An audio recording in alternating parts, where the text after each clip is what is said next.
할렐루야.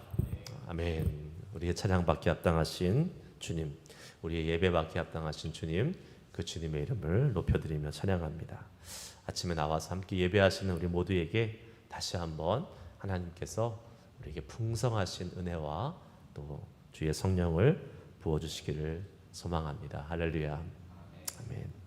오늘은 은혜로 구원받은 자의 응답, 선한 행실이라는 우리 생명의 삶의 제목을 가지고 함께 말씀을 좀 살펴보고 같이 기도하는 시간 가지려고 합니다. 여러분, 우리는 세상에 세워진 이 정부에 대해서 행정부죠. 그리고 기도를 해야 됩니까? 안 해야 됩니까? 해야 되죠. 네, 해야 되죠. 악한 정부가 세워졌으면 기도를 해야 됩니까? 안 해야 됩니까? 해야 되죠. 해야 되는 거예요. 맞습니다. 왜 그러냐면 우리가 사는 이 세상은 이 정부의 그 정치적인 시스템 안에서 돌아가고 있잖아요. 그렇기 때문에 이 정부에서 결정하고 또 그것을 집행하는 그러한 이 정치의 영향에 우리의 삶은 막대한 영향을 받지 않습니까? 얼마 전에 그 뉴스가 하나 올라왔는데 뉴스에서 이러한 너무나도 황당한 뉴스가 벌어졌고 그것이 이제 유튜브를 통해서 이렇게 쭉 퍼지는 상황이었어요. 어떤 거냐면 보신 분도 있을지도 모르겠어요. 동부 쪽에 있는 한 이제 동부에 있는 한 학부모가 최근의 일입니다. 이제 학교에 아이들이 배우는 커리큘럼이 좀 이상한 것 같아서 특히 이제 보수적인 크리스찬이었던 것 같아요. 정확하게 모르겠지만 자기 크리스찬으로 밝히진 않았어 모르겠지만 그 이제 동성애에 대한 교육을 학교에서 가르치는 것에 대한 궁금증, 질문, 그걸 반대한다는 게 아니라 요새는 반대 이렇게 하면 또 큰일 나잖아요. 그러니까 바깥으로 이게 아니라 질문을 한번 해보고 싶어서 학교에다가 연락을 했다 그럽니다. 우리 아이가 지금 학교에서 배우고 있는 이 커리큘럼에 대한 질문이 있습니다. 그래서 이제 질문을 하려고 하는데 어떻게 하면 될까요? 그러니까 학교에서 직접 안 받아줘요, 질문을. 그래서 학교에서 그러면 교육청에다가 연락을 하십시오. 그 스쿨 디스트릭트라고 그러죠. 디스트릭트가 있는 그 교육청에 연락을 해서 교육청에 그 정식으로 문의를 하는 그러한 창구가 있으니까 거기에다가 문의를 하십시오 했대요. 그래서 이 부모가 이 엄마죠. 이 엄마가 계속 몇 번이 아니에요. 그 표현에 하면 수십 차례 질문을 했는데도 아무런 대답이 없는 거예요. 그렇게 시간이 좀 지났는데 드디어 연락이 왔습니다. 무슨 연락이 왔냐면 당신은 학교 교사 유니온에 의해서 수당했으니 법정에 출두할 준비를 하십시오. 고소장이 온 거예요. 어제는요 6월 2일이죠.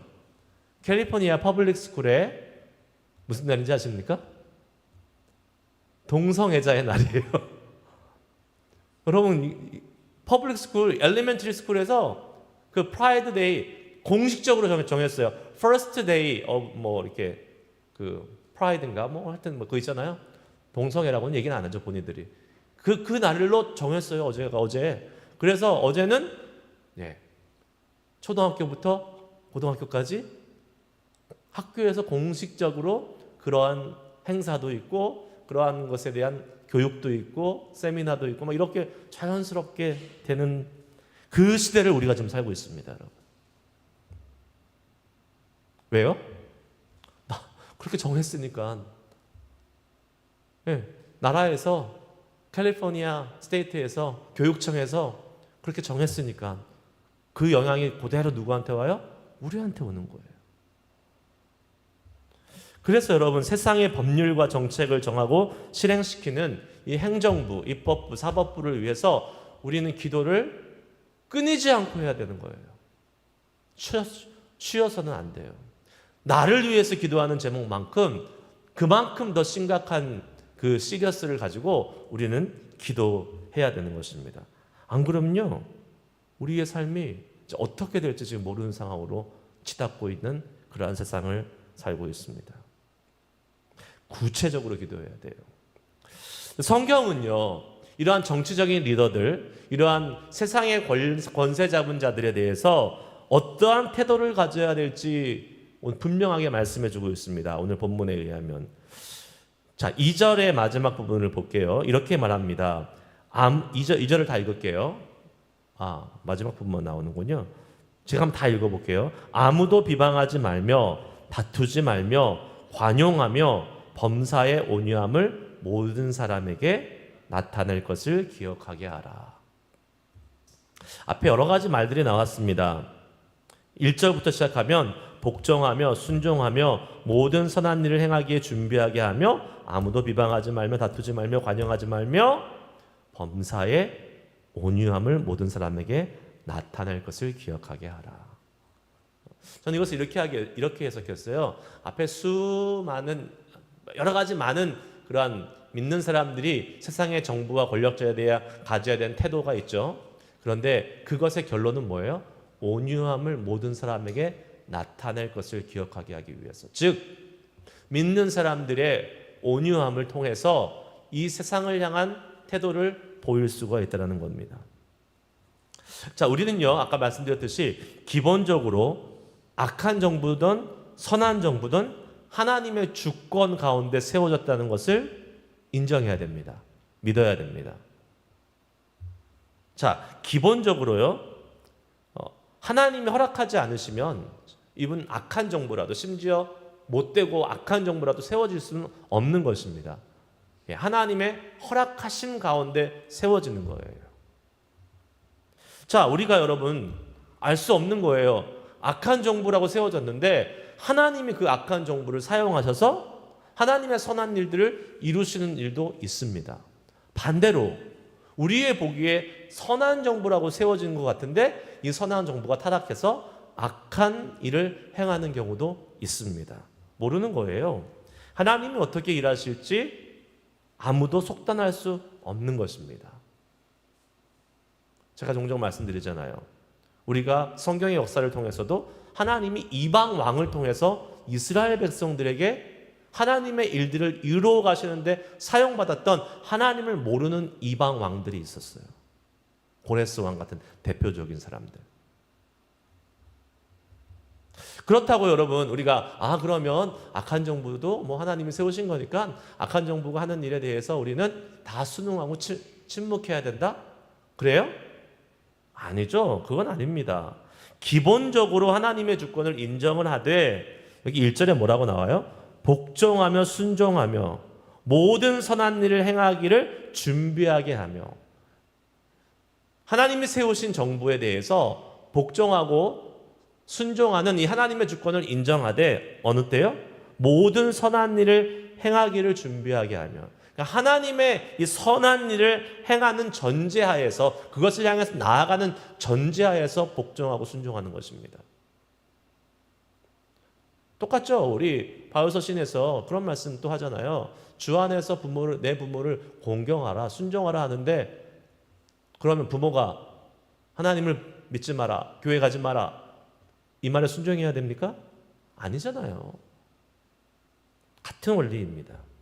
하나님의 공의와 하나님의 나라와 하나님의 뜻을 위하는 큰 줄기 안에서 순종하고 복종하는 것입니다. 나라도 마찬가지입니다. 악한 정부가 세워져서 우리가 그 악한 정부를 위해서 기도해야 되지만 그 악한 정부가 하나님을 대적하고 하나님의 나라를 방해할 때는 어떻게 해야 돼요? 우리는 거기에 대한 또 성경적인 반응을 또 해야 되는 것입니다. 주의 공의와 주의 정의를 위한 행동과 목소리를 내야 될 수 있는 것이죠. 그런데 어떻게 해야 되느냐가 문제입니다. 오늘 본문 말씀 뭐라 그래요? 비방이나 다툼이나 이런 것으로 하지 말라 그랬어요. 그리고 오히려 관용함과 온유함으로 하라고 분명히 말씀해 주고 있습니다. 이거 되게 어려운 일입니다. 왜요? 정치권에 관용과 온유가 있습니까? 정치권에는 관용과 온유가 없어요. 하지 말라는 이것만 있습니다. 다툼과 비방은 너무 많아요. 그렇지 않습니까? 정치판을 보세요. 뒤에서 막 비방하고 또 앞에서는 싸우고, 이 정치판에 들어가서 이 정치판을 어떻게 하라고요? 우리는 관용과 온유함으로 하래요. 이거 어렵잖아. 이거 말이 안 되잖아요. 근데 여러분, 세상이 그렇다고 해서 우리가 기도하는 그 행정부나 아니면 정치인들이 그렇다고 해서 우리도 그 세상의 방법으로 맞서서는 안 되는 것 아니겠습니까? 세상이 불법으로 나온다고 해서 나도 불법으로 할 수 있어 라고 나의 불법을 정당화할 수는 없는 것입니다. 우리는 끝까지 하나님의 방법으로 싸워야 되는 거예요. 하나님의 방법으로 대응해야 되는 것입니다. 그것이 뭐예요? 관용과 온유함이라고 말씀하고 있습니다. 그게 예수님의 방법 아닙니까? 예수님이 우리 믿는 사람들에게 요구하셨던 것이 바로 그거 아니에요? 마태복음 11장 29절 말씀 같이 한번 읽습니다. 시작. 나는 마음이 온유하고 겸손하니 나의 멍에를 메고 내게 배우라. 그리하면 너희 마음이 쉼을 얻으리니. 아멘. 우리가요, 우리한테 다툼으로 비방으로 오는 사람을 에이 나도 그렇게 할 거야 하고 나도 다툼과 비방으로 나아가면 어떻게 돼요? 안 끝나요, 그 싸움. 물론 목소리 큰 사람이 이길 수는 있긴 하겠지만 우리가 다툼으로 비방으로 똑같이 대응하면 우리의 마음에 뭐가 생길까요? 비러니스가 생겨요. 이렇게 막 쓴 뿌리, 쓴 마음이 생겨요. 사람은 누구를 향해서 악하게 하고 함부로 하고 그 마음이 편안한 사람은요, 이상한 사람이에요. 그런 사람이 있을 수가 없어요, 원래는. 물론 마음이 양심이 화인 맞은 사람이 돼서 막 타락한 사람은 그렇게 하고도 살 수 있겠지만 적어도 믿음의 사람들, 적어도 구원받은 우리들은요, 그렇게 사람들에게 함부로 하고 막 한 다음에 마음이 편할 수는 없는 것입니다. 그러니까 예수님이 뭐라고 얘기해요? 나는 마음이 온유하고 겸손하니 나의 멍에를 베고 내게 배우라. 그리하면 너의 마음이 뭘 얻어요? 쉼을 얻는다고 그랬잖아요. 다툼과 비방으로 대하는 것이 아니라 온유와 겸손으로 대응해야지 쉼을 얻는다는 거, 평안이 임한다는 겁니다. 아멘? 믿으세요, 여러분? 네. 싸우자고 달려들면요, 감정만 상합니다. 감정이 상하게 되고 감정이 격하게 되면 또다시 다툼과 비방으로 다시 들어가는 거예요. 계속 돌고 도는 거예요. 결국은 뭘 하는 거예요? 하나님이 하지 말라고 하는 것, 다툼과 비방으로 하지 말며, 근데 그것을 계속 행하는 사람이 되는 것입니다. 자, 여러분, 우리에게 필요한 것이 뭡니까? 이 감정이 올라오지 않도록, 이 감정, 막 욱하는 감정, 막 하고 싶은 감정이 올라오지 않도록 우리 안에 뭐를 장착한다 그러잖아요. 장착해야 돼요. 뭐요? 관용과 온유함을 딱 장착해야 돼요, 우리 안에. 그런 말 있잖아요. 웃는 얼굴에 침 못 뱉는다? 근데 요새는 뱉어요. 요새는 세상이 악해져서 웃어도 갖다 뱉습니다. 그러면 우리도 같이 뱉어야 돼요? 아니에요. 성경은 그렇게 얘기 안 합니다. 절대로 그렇게 얘기하지 않습니다. 마태복음 5장 39절 말씀 읽습니다. 시작. 나는 너희에게 이르노니 악한 자를 대적하지 말라. 누구든지 내 오른뺨을 치거든 왼편도 돌려대며. 예수님이 이미 2000년 전에 말씀하셨어요. 예수님이 이미 말씀하셨습니다. 웃는 얼굴에 침 뱉을 거야. 그러면 너는 침 뱉으면 안 돼. 여러분, 온유함이란 어떤 것입니까? 온유함으로 좀 대항을 하려고 그러는데, 온유함이라는 그 말의 뜻이, 원어의 뜻이, 헬라어의 원어의 뜻을 여러분 많이 몇 번 들으셨을 거예요.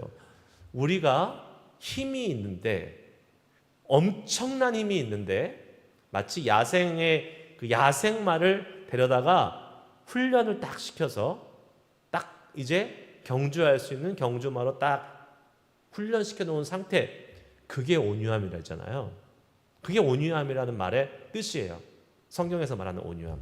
그러니까 온유함이라는 것이 힘이 없고 능력이 없어서 그냥 저 루저처럼 찌그러져 있는 그 상태가 온유함이 아닙니다.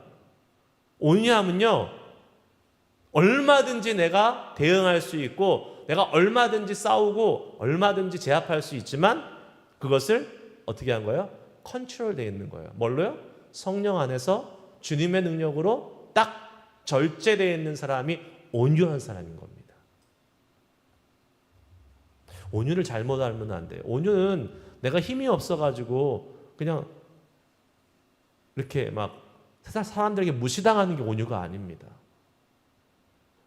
예수님이 말씀하시잖아요. 나는 온유하고 겸손하다. 예수님이 온유하신 분이에요. 딱 맞지 않습니까? 예수님이 다 하실 수 있었어요.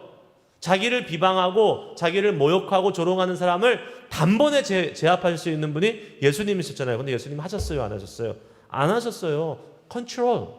왜 컨트롤 하셨어요?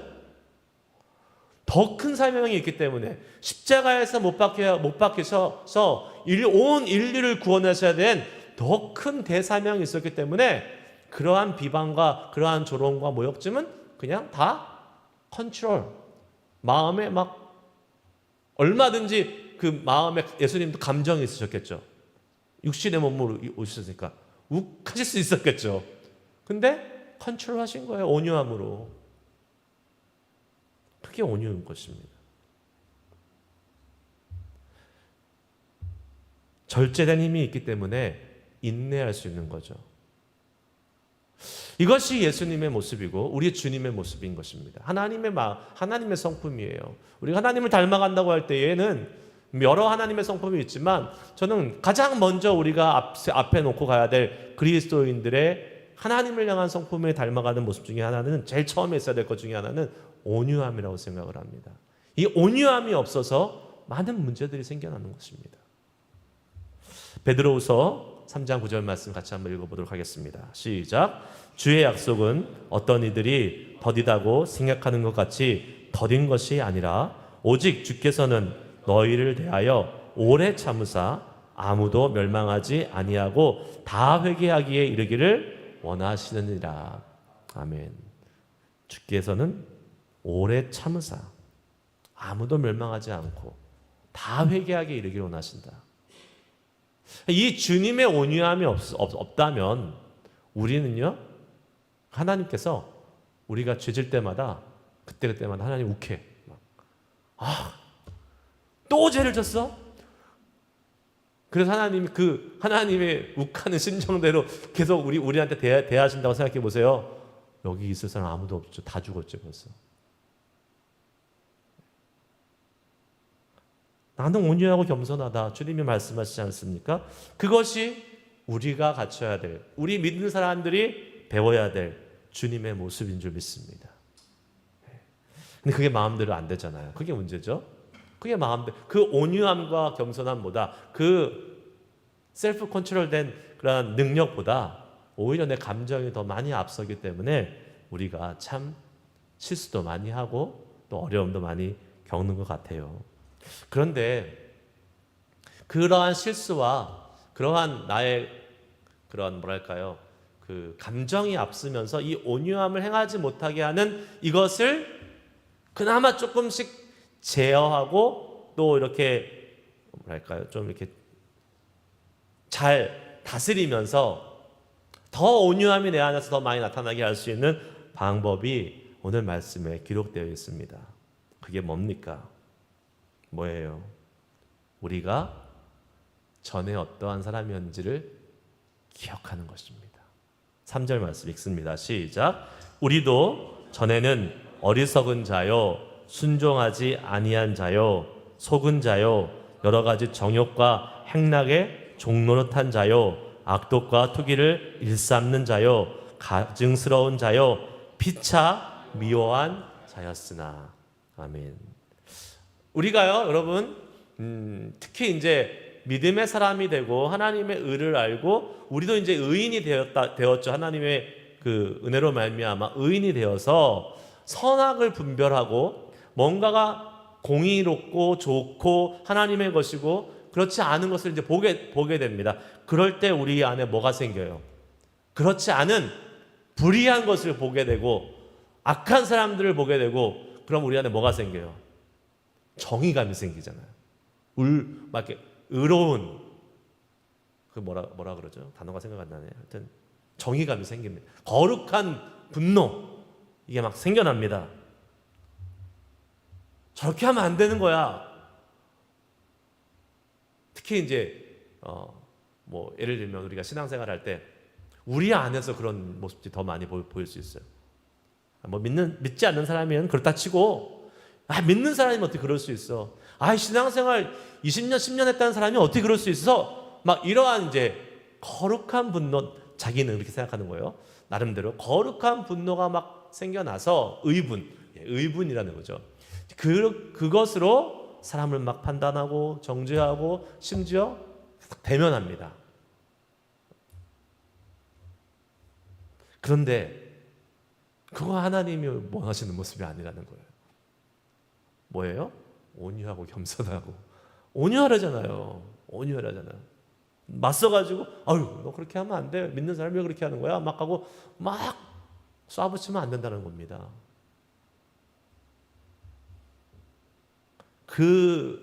그렇게 안 할 수 있는 최소한의 방법이 바로 나도 그런 사람이었다는 걸 기억하라는 거예요. 나도 그런 사람이었다는 거예요. 내가 지금 그나마 하나님의 은혜를 입어서 내가 지금 하나님의 은혜로 그나마 조금 거룩하게 되고 그나마 조금 하나님의 마음을 아는 거지. 그렇게 연약한 사람들, 그렇게 어떻게 보면 나의 기준에서 볼 때 조금 형편없어 보이는 사람들, 나도 그런 사람이었다고요. 나도 똑같은 사람이었다는 거. 그래서 개구리 올챙이적 시절을 모르면 안 되는 거잖아요. 그런 사람들을 뭐라고 그래요?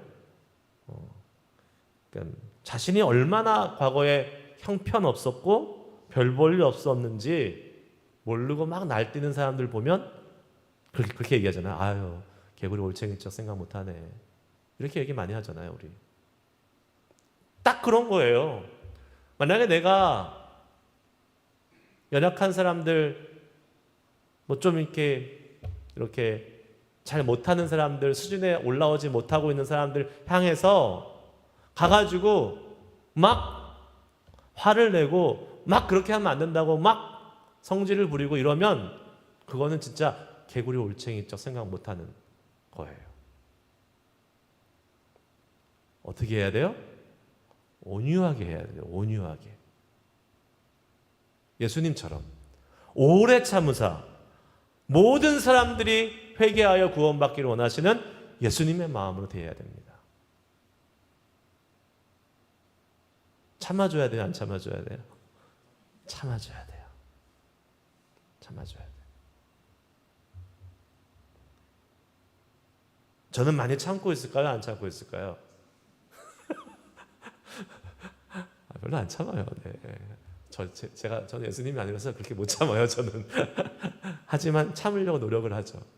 네, 많이 참으려고 노력을 하죠. 잘하고 계세요. 저는 되게 감사해요. 우리 교회 성도님들께 너무 감사해요. 진짜 저는 되게 행복하게 목회한다고 말씀드리잖아요. 이렇게 목사가 하자고 그러면 이렇게 따라오고 같이 함께 하려고 노력하고 못하더라도 하는 신용이라도 하고 그러면 얼마나 목회하는데 보람이 되는지 아십니까, 여러분? 좋아요. 너무 좋다니까요, 저는. 그러나 이제 당연히 그렇게 못하시는 분들도 계시잖아요. 사정이 있거나 아니면 형편이 있거나 여러 가지 개인적인 사정이 있어서 못하는 분들을 향해서는 어떻게 해야 돼요? 제가 쫓아가가지고 집사님이 돼가지고 그것도 못해요? 제가 이렇게 해야 됩니까? 아니요. 신앙생활 지금 50년, 60년 하셨는데 수준이 그것밖에 안 되세요? 이렇게 막 염장을 질러야 돼요, 제가? 아니죠. 네. 참아야죠. 온유함으로 기다려야죠. 올 때까지.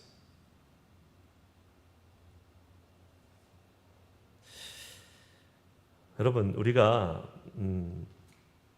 나도 그러한 사람이었다는 것을 기억하면 저는 목사라고 대단한 사람이었겠습니까? 저도 똑같았죠. 저라고 옛날에 안 그랬겠습니까? 저도 말씀 읽는 거 싫어했고 기도하는 거 싫어했어요. 예. 그게 뭐 어렵고 힘들었어요. 사실 지금도 어렵고 힘들어요. 지금도 쉽지는 않아요.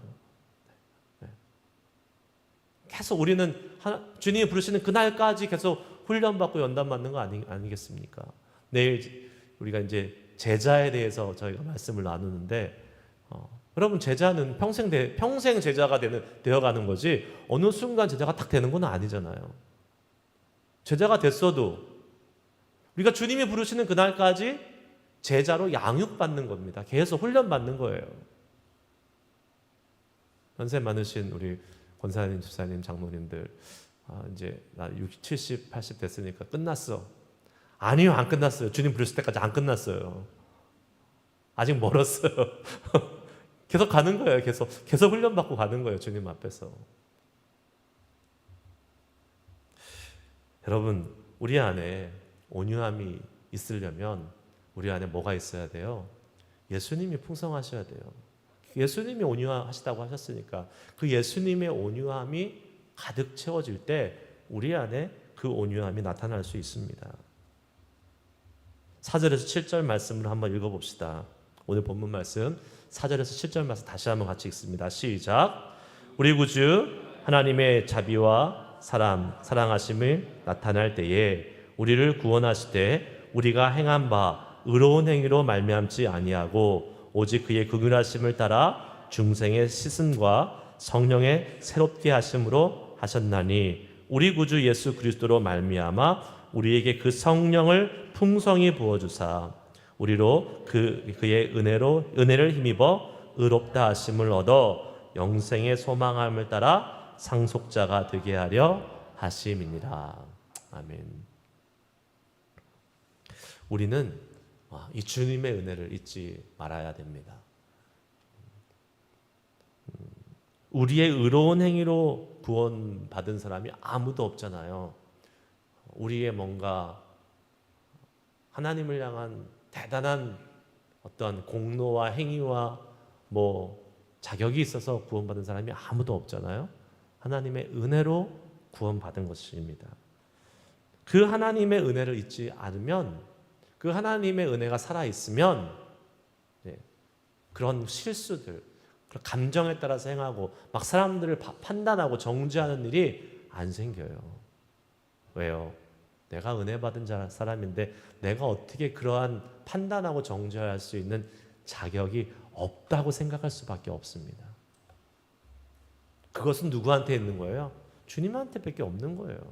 누군가를 심판하시고 나중에 그것을 판단하실 분은 우리 주님의 영역이에요. 우리의 영역이 아닌 것입니다. 그렇게 하나님의 은혜가 우리 가운데 계속해서 유지될 수 있도록 주님은 우리에게 어떻게 하신다 그래요? 그 성령을 풍성히 부어주신다라고 말씀하고 있습니다. 우리의 힘으로는 안 되니까, 우리가 구원받았다고 해서 아무리 우리가 그 은혜를 기억하려고 애쓴다고 해도 사실 우리는 많이 잊어버리고 또 우리의 죄악된 속성을 향해서 끌려가는 그러한 연약한 인생들이잖아요. 근데 뭐가 있어요? 성령의 풍성하게 부어주시면 은혜가 있어요. 그 성령의 은혜로 우리는 그 하나님이 주신 은혜를 잊지 않고 살아갈 수 있는 것입니다. 여러분, 우리 이 시간 아침에 기도할 때에 이 두 가지가 우리 가운데 살아있기를 위해서 기도합시다. 하나님, 우리가 주님의 은혜 받은 자임을 철저하게 기억하게 하시고 그 은혜가 풍성해지길 소망합니다. 그러기 위해서 뭐가 필요해요? 성령의 풍성히 부어주심이 필요합니다. 우리의 힘으로는 안 돼요. 주님, 성령님께서 우리에게 은혜를 부어주실 때에, 풍성히 깨닫게 하실 때에, 분별하게 하실 때에 우리는 이 은혜 받지 못할 자격 없는 자였던 우리들이 하나님의 은혜로 말미암아 구원받았고, 그로 말미암아 그 은혜의 깊은 깨달음 속에서 그 은혜를 실천하는 모습이 뭘로 나타나요? 온유함으로 나타날 수 있다는 겁니다. 특별히 가까운 사람한테, 여러분, 가까운 사람한테는 온유함이 사실 많이 없잖아요. 가족들이나 친한 우리 교우들이나 가까우니까 실수 많이 하잖아요. 하나님 그럴수록 더 많이 우리가 주님의 은혜와 성령의 부어주심이 풍성하여서 은혜로 구원받은 자의 응답 바로 온유입니다. 선한 행실 온유예요. 그것이 우리의 삶에 풍성하기를 소망합니다 라고 함께 기도하며 나아가도록 하겠습니다. 같이 함께 기도하시겠습니다.